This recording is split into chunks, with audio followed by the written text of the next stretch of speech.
آپ کا استقبال ہے آج کے اس خوبصورت دن میں جو ہم نے پنجاب کے پانیوں کے ساتھ گزارا۔ پاکستان کے سب سے بڑے بیراج اور پاکستان کی زراعت کے ماتھے کا جھومر ہیڈ مرالہ پر موجود ہے۔ ہمارے رستے میں ایک ہیڈ آیا ہے جس کو کہتے ہیں جگو ہیڈ۔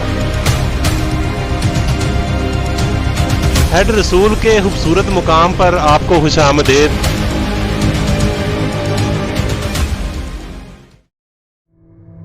190 سال پہلے پنجاب ایک مختلف زمین تھی۔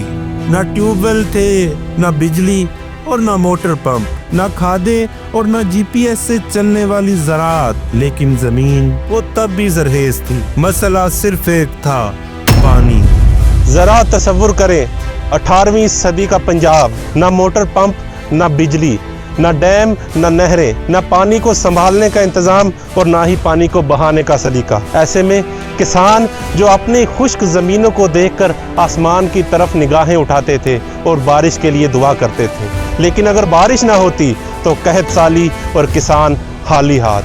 قحط سالی کے نتیجے میں یہاں سے مائیگریشنز ہوتی اور ہر گھر سے فاقوں کی آوازیں سنائی دیتی۔ 18ویں صدی کے وسط میں یہاں انگریز تو آئے قبضہ کرنے کے لیے، لیکن شاید ایک نئی ٹیکنالوجی بھی لے کر آئے۔ پنجاب کے دریاؤں پر بند باندھنے اور نہریں کھودنے کا سلسلہ شروع ہوا تو وجود میں آیا دنیا کا سب سے بڑا نہری نظام۔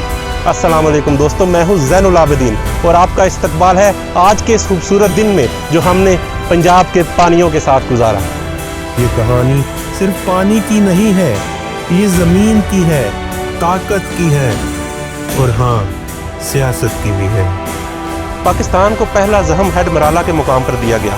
یہ وہ ہیڈ ہے جو انگریزوں نے 1906 میں تعمیر کیا تھا، لیکن جب ہندوستان نے اس کا پانی تعمیر کیا تو یہ پاکستان پر کسی ایٹمی حملے سے کم نہیں تھا۔ اس کے بعد پاکستانی قیادت بیدار ہوئی اور انہوں نے عالمی فورم پر اس پر احتجاج کرنا شروع کیا، اور ورلڈ بینک کی مداخلت کے بعد پاکستان اور ہندوستان کے مابین سندھ طاس معاہدہ طے پایا، جس کے مطابق 3 دریا پاکستان کے حصے میں آئے اور 3 دریا ہندوستان کے حصے میں۔ اور آج ہم پاکستان کے سب سے بڑے بیراج اور پاکستان کی زراعت کے ماتھے کا جھومر ہیڈ مرالہ پر موجود ہیں اور اس کی آپ کو سیر کروائیں گے، جہاں دریائے چناب پہلی بار انسان کے حکم کا پابند ہوا۔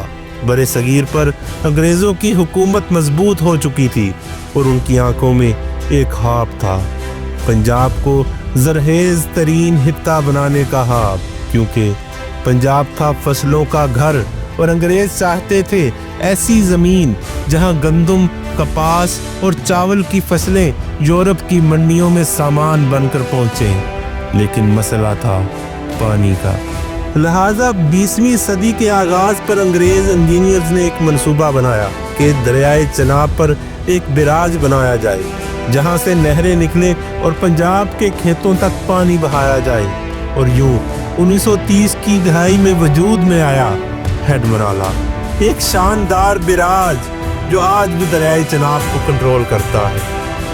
یہاں سے 2 بڑی نہریں نکلتی ہیں، اپر چناب کینال، مرالہ راوی لنک کینال۔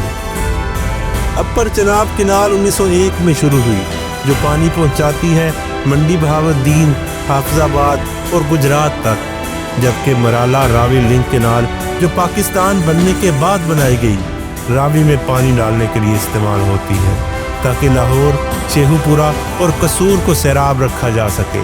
پھر جب ہم ہیڈ مرالہ سے نکلے اور ہیڈ رسول کی طرف جا رہے تھے تو سفر میں ایک لمحہ آیا جب ہم نے اپنا رخ تھوڑا سا بدلا اور رک گئے ایک ایسی جگہ پر جو نہ صرف پانی کا مرکز ہے بلکہ عوام کا تفریحی مقام بھی ہے۔ یہ ہے جگو ہیڈ جو واقع ہے جہلم کینال پہ۔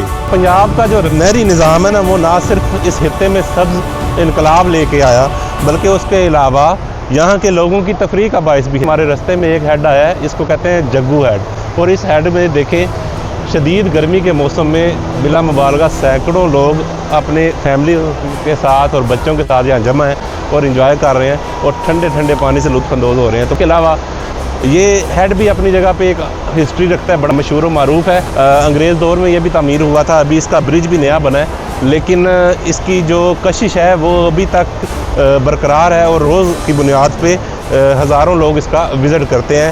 گرمیوں کی چلچلاتی دھوپ میں